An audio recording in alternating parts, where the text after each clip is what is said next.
Boom. Right. And that was it. Let's grab a drink. See you later. Let's go get a drink.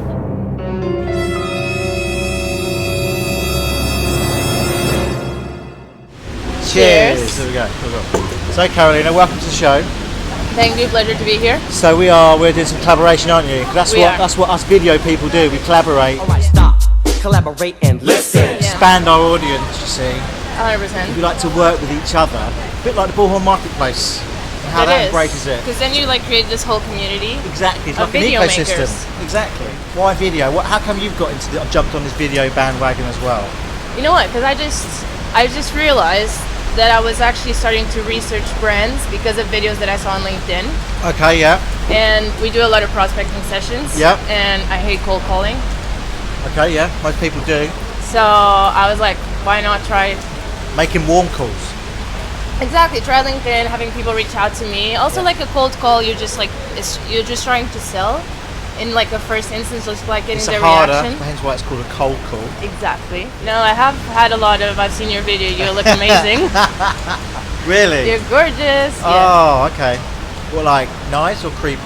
No, nice. Nice. Okay. Nice. Yeah. So what's your story then? So how did you? Because you're from Portugal, right? I'm from Portugal. So how did you end up in rainy old London? That's a good question. Doing sales for Bullhorn. So, oops. So under attack. That's someone probably saying I've seen your video. Yeah, it's someone like, we want software. Yeah. It's an interesting story. So I was in San Francisco before. Wow, okay. There goes the accent. Yeah. For 2 years. Yeah. Got homesick. Yeah. Decided to come to Europe. Okay. Got a job at Talon Rover.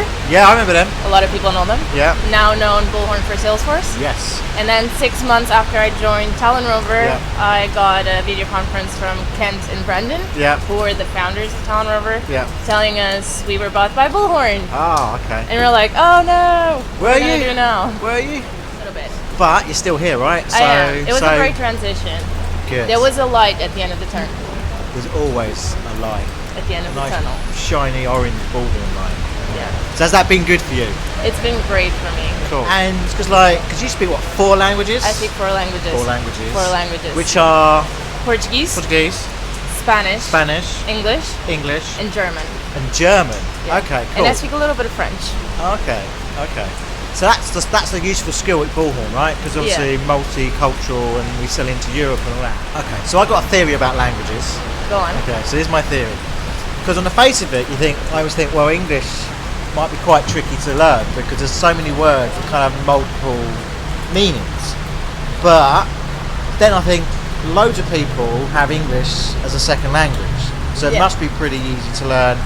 Plus you've got all the cultural stuff like the TV, the movies, the music and all that. So some people say actually English is quite easy to learn because it's quite a baby language compared to something like German, for example. 100%. So what's your take? So you agree with my research? Okay. So I do agree. So for instance, just as an example, in English you have the, and the is like it's the tree, the woman, the man, the restaurant, the system, technology. Yeah. In German you have der, die, das. Yeah. And that's not even the most confusing. Okay. Das is like neutral. Yeah.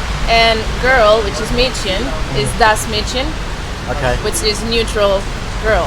Which doesn't make any sense. I'm lost already.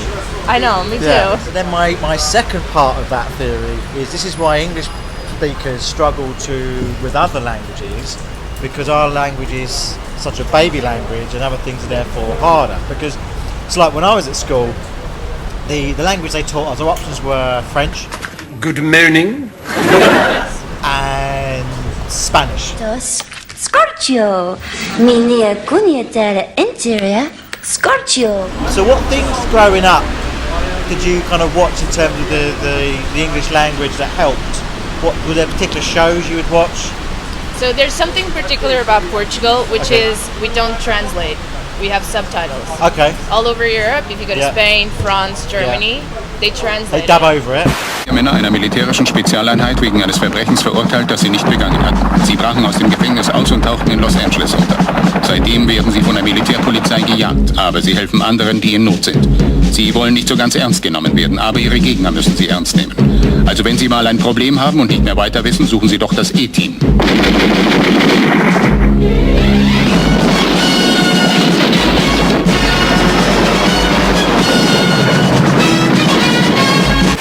Exactly. Okay. We don't do that unless it's cartoons. Yep. So if I was watching Gossip Girl, for instance, Okay.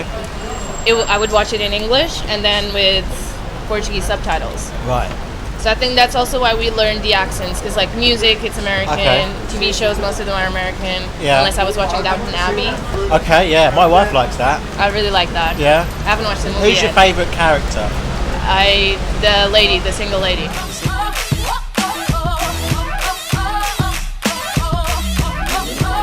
And I always knew that I wanted to take like a master's in the US. Okay. And then I came across the university that I went to, which was Holt International Business School. And then I was going to go to Boston initially because my dream when I was 16 was to live in New York. Okay. And instead, I decided to go to San Francisco, which is completely opposite coast. Have you been to New York? I've been to New York a lot, yeah. I love New York.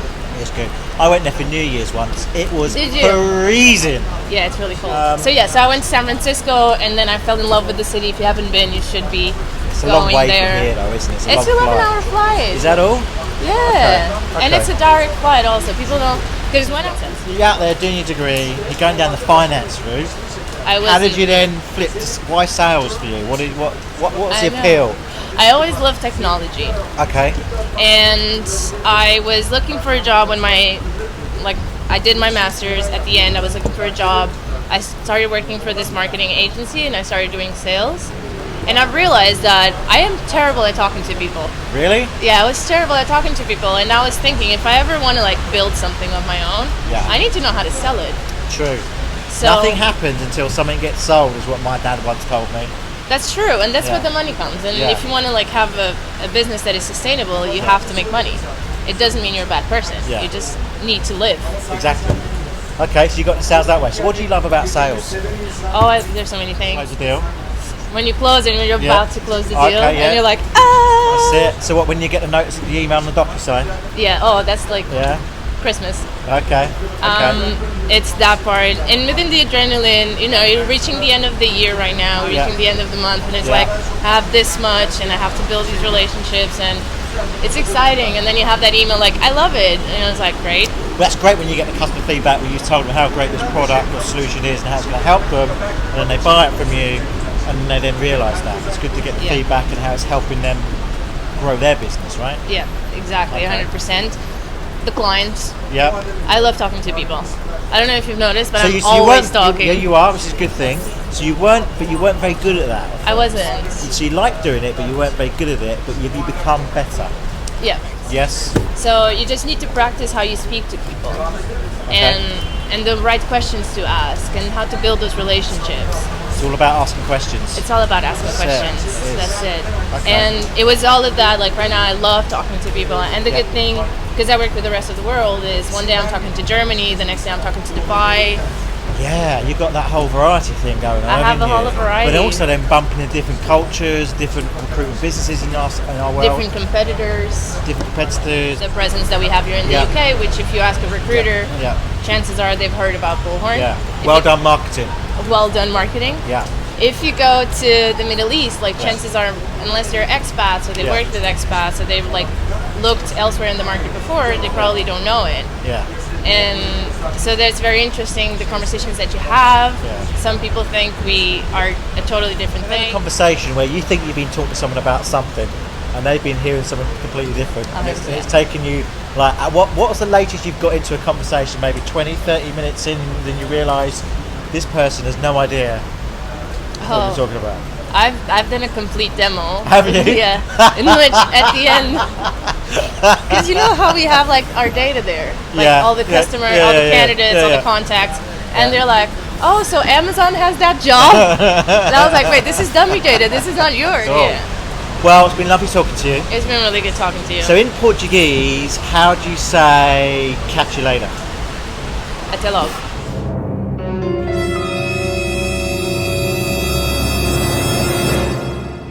Hello. It's going to be 5 minutes. Yeah, they said we'll be 5-10 minutes, then you can have the table back. Thank you. Cool. See, I'm always getting interrupted. Have you noticed that? Always. Right, let's go again.